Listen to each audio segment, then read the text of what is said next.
का स्वागत है मेरे ट्रैवलिंग चैनल वेकेशन ग्राफ्स में। हम हैं आज एक बेहद ही खूबसूरत हिल स्टेशन लैंसडाउन में। लैंसडाउन आप कैसे पहुंच सकते हैं और कहां स्टे कर सकते हैं, इसकी जानकारी मैं आपको अपने पहले के वीडियो में दे चुकी हूं, जिसका लिंक आपको डिस्क्रिप्शन बॉक्स में मिल जाएगा। उसी वीडियो में आपको मैं ब्रीफली लैंसडाउन के टूरिस्ट प्लेसेस की लिस्ट भी बता चुकी हूँ। लैंसडाउन में घूमने के लिए आपको 2 दिन चाहिए, तो लैंसडाउन के सारे टूरिस्ट अट्रैक्शन हम 2 वीडियो में कवर करेंगे। तो आज की वीडियो में हम बात करेंगे कि लैंसडाउन में फर्स्ट डे हम कहां-कहां घूमने जा सकते हैं। साथ ही बीच बीच में कुछ टिप्स भी मैं आपको बताती रहूंगी, जिसको फॉलो करके आप लैंसडाउन की अपनी ट्रिप बना पाएंगे comfortable, enjoyable and systematic. Lansdowne एक छोटा सा शहर है, पर यहाँ घूमने के लिए रिलीजियस प्लेसेस भी हैं, लेक भी है, म्यूजियम है, पार्क है, पीसफुल और ब्यूटीफुल प्लेसेस हैं, तो हो हल्ला वाला मार्केट भी है। अच्छे महंगे सस्ते रेस्टोरेंट या कैफे सब है यहाँ। मेरे ट्रिप सोलो ट्रिप से हटकर होते हैं। मेरे ऑडियंस होते हैं फैमिली ट्रिप वाले, जिसमें शामिल होते हैं बच्चे या फिर एल्डरली लोग भी। इसलिए मेरे वीडियोस फैमिली ट्रिप के अकॉर्डिंग ही होते हैं। तो चलिए वीडियो शुरू करते हैं, लेकिन वीडियो को शुरू करने से पहले मेरे चैनल को सब्सक्राइब जरूर से कर दें, अगर अभी तक सब्सक्राइब नहीं किए हैं तो, और नोटिफिकेशन बेल भी दबा दें। तो सबसे पहले मैं आपको बताना चाहूंगी कि जर्नी की टाइमिंग इस तरह से आप चुने कि लैंसडाउन में आप दोपहर तक पहुंच जाएं, ताकि पहले दिन भी आपको घूमने के लिए काफी वक्त मिल जाए। हम दिल्ली से सुबह 4:30 बजे निकले थे। बच्चे रास्ते में ही अपनी नींद पूरी कर लिए और रास्ते में ही हम ब्रेकफास्ट भी कर लिए। 11 बजे से पहले हम लैंसडाउन पहुंच गए। दूसरा सजेशन मेरा ये रहेगा कि लैंसडाउन में एंटर करते ही गाइड आपको सबसे पहले मिलता है। आप रुक कर वहाँ घूम लें, दोबारा आपको वापस नहीं आना पड़ेगा और आपका टाइम भी बचेगा। वैसे सबसे नजदीक आपको अपना होटल मिलता है, तो होटल में भी चेक इन कर सकते हैं। हमारा होटल तो लैंसडाउन में लास्ट एंड पे था, तो हम सबसे पहले गए गढ़वाली म्यूजियम, जो लैंसडाउन के स्टार्टिंग में ही पड़ता है। इसकी एंट्री गेट के सामने ही पार्किंग स्पेस है, आप अपनी व्हीकल वहाँ खड़ा कर सकते हैं। म्यूजियम ट्यूसडे क्लोज रहता है। समर और विंटर में म्यूजियम की ओपनिंग एंड क्लोजिंग टाइमिंग में अंतर रहता है और बीच में आफ्टरनून ब्रेक भी होता है, तो उसी के अकॉर्डिंग आप म्यूजियम विजिट करें। म्यूजियम में एंट्री करेंगे हम कालू डांडा द्वार से। लैंसडाउन का पुराना नाम कालू डांडा था, जिसका मतलब होता है काला पहाड़। तो हम देख सकते हैं पुराने नाम को यहाँ आज भी भुलाया नहीं गया है। ये संग्रहालय गढ़वाल राइफल्स के वीर सैनिकों और उनकी बहादुरी को समर्पित है। संग्रहालय का नाम नायक सूबेदार दरबान सिंह नेगी के नाम पर रखा गया है, जिन्हें ब्रिटिश सरकार द्वारा विक्टोरिया क्रॉस से सम्मानित किया गया था। म्यूजियम के अंदर फोटोग्राफी करना मना है और मामूली सी एंट्री फी ली जाती है, जो कि ऑनलाइन ही रिसीव किया जाता है। इस म्यूजियम की स्थापना 1983 में हुई थी और टाइम के साथ इसको और भी बेहतर बनाया गया है। इस 2 मंजिले म्यूजियम में बहुत तरह के एग्जिबिट्स रखे गए हैं। म्यूजियम में जाते के साथ ही सबसे पहले तो आप गढ़वाल राजवंश की पुरानी हिस्ट्री के बारे में जानेंगे। आप ये भी जानेंगे कि गढ़वाल जब ब्रिटिश रूल के अंडर आया, तो अंग्रेजों द्वारा गढ़वाल राइफल्स को भी अस्तित्व में लाया गया और ये संग्रहालय मुख्य रूप से गढ़वाल राइफल्स की शौर्य गाथा को प्रदर्शित करता है। यहाँ हमें गढ़वाल राइफल्स की उत्पत्ति और उपलब्धियों के बारे में जानकारी मिलती है। गढ़वाल राइफल्स द्वारा इस्तेमाल किए हुए हथियार, बंदूकें, गोलियां, पिस्टल और यूनिफॉर्म्स भी यहाँ रखे हुए हैं। गढ़वाल राइफल्स के आर्मी जनरल और युद्ध में लड़ने वाले सेना के कई बहादुर जवान के फोटोग्राफ्स का अच्छा कलेक्शन यहाँ मौजूद है। युद्ध में सेना के पराक्रम को संबोधित करते हुए ब्रिटिश राजवंश द्वारा उनको दिए गए सर्टिफिकेट्स के फोटोज और मेडल्स भी यहाँ प्रदर्शनी में रखे हुए हैं। म्यूजियम के पास में ही गढ़वाल राइफल्स वॉर मेमोरियल है और परेड ग्राउंड भी है, जहाँ जनरल पब्लिक को जाना अलाउड नहीं है।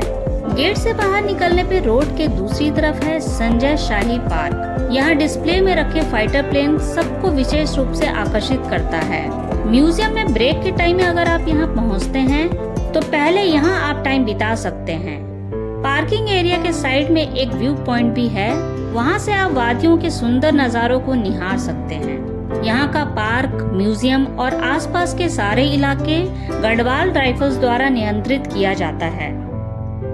यहाँ से निकलकर आप मार्केट एरिया में जा सकते हैं, जो बहुत पास में ही है। वहाँ बड़ा पार्किंग एरिया भी है, जहाँ आप अपनी गाड़ी खड़ी कर सकते हैं और मार्केट में घूम सकते हैं। जायका और मयूर यहाँ के जाने माने रेस्टोरेंट हैं। कुछ खाना पीना चाहें तो आप खा सकते हैं। दोपहर हो गई थी, हम यहाँ अच्छे से लंच किए। मार्केट एरिया से ही नीचे की ओर खड़े ढलान के साथ एक रोड जाता है। इस रोड पे आगे चलकर हम पहुंच जाते हैं कालेश्वर महादेव मंदिर।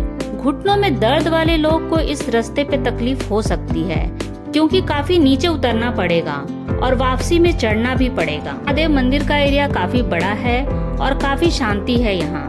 आपको कुछ देर बैठना अच्छा लगेगा।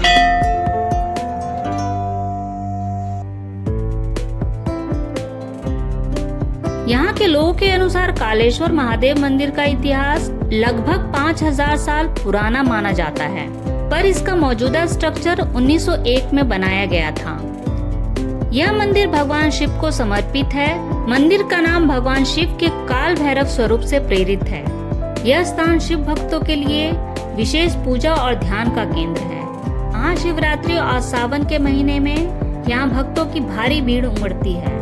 आप देख सकते हैं मंदिर की संरचना सरल और प्राचीन शैली की है, जो स्थानीय सांस्कृतिक परंपराओं को दर्शाती है। मंदिर चारों ओर से हरे भरे देवदार और चीड़ के पेड़ों से घिरा हुआ है, जो इसे एक दिव्य और शांत स्थान बनाते हैं। यहाँ एक धर्मशाला भी है, जो गढ़वाल रेजिमेंट द्वारा मैनेज किया जाता है। इस मंदिर से आकर वापस बढ़ते हैं हम लैंसडाउन के मेन रोड पे। रास्ते में हमें सेंट जॉन चर्च और सेंट मेरी चर्च भी दिखता है, पर दोपहर के वक्त ये बंद था, तो हम आगे बढ़ गए टिप एंड टॉप की तरफ। टिप एंड टॉप लैंसडाउन की एक चर्ची जगह है और मामूली सी एंट्री फी देकर आप एंट्री कर सकते हैं। टिप एंड टॉप को टिफिन टॉप भी कहा जाता है। ये समुद्र तल से लगभग 1700 मीटर की ऊंचाई पर स्थित है। यहाँ से पहाड़ की चोटियों और आसपास की घाटियों का मनोरम दृश्य देखने को मिलता है। फोटोग्राफी के शौकीन लोगों के लिए ये जगह बहुत ही खास है। टिप एंड टॉप के साइड में GNVN यानी गढ़वाल मंडल विकास निगम का गेस्ट हाउस है, जहाँ टूरिस्ट स्टे कर सकते हैं और प्रकृति का आनंद ले सकते हैं। GNVN गेस्ट हाउस से आगे जाने पर सनसेट पॉइंट मिलता है, पर अगर सूर्यास्त का समय नहीं हुआ है तो आपको इसी रोड पे आगे जाने पे मिलेगा संतोषी माता मंदिर। संतोषी माता मंदिर लैंसडाउन का एक पवित्र धार्मिक स्थल है। यहाँ पहुँचने के लिए कुछ सीढ़ियाँ चढ़नी पड़ती है। यह मंदिर देवी संतोषी माता को समर्पित है, जो संतोष और सुख शांति का प्रतीक मानी जाती हैं।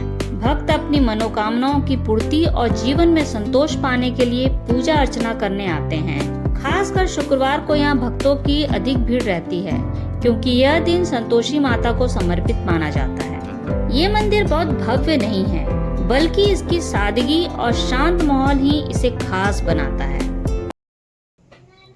इस मंदिर में बहुत ही शांति है। यहाँ से लैंसडाउन की प्राकृतिक सुंदरता का अद्भुत दृश्य देखने को मिलता है। घने जंगल, पक्षियों की चहचहाहट और ठंडी हवा इसे एक ध्यान और योग स्थल के रूप में भी खास बनाती है। टिप एंड टॉप से भी ज्यादा ऊंचाई पर यह मंदिर स्थित है और टिप एंड टॉप से भी जो दृश्य आपको दिखता है, उससे भी ज्यादा दूर तक आप यहाँ देख सकते हैं। मंदिर में दर्शन के लिए सुबह से शाम तक का समय उपयुक्त है। मानसून और गर्मियों के मौसम में यहाँ का प्राकृतिक सौंदर्य और भी निखर जाता है। संतोषी माता मंदिर लैंसडाउन के अंतिम छोर पे है। शाम होने से पहले आप संतोषी माता मंदिर विजिट कर लें तो सही रहेगा, क्योंकि सूरज ढलने से पहले नीचे वापसी के रास्ते पे आप पहुंच जाइए। वहाँ है सनसेट पॉइंट। लैंसडाउन का सनसेट पॉइंट एक ऐसा स्थान है जहाँ से सूर्यास्त का अद्भुत नजारा देखा जा सकता है।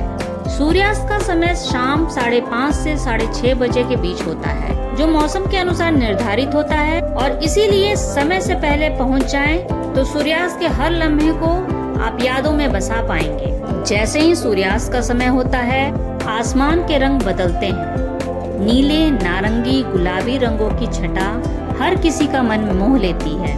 यह स्थान फोटोग्राफी के लिए बेहतरीन है।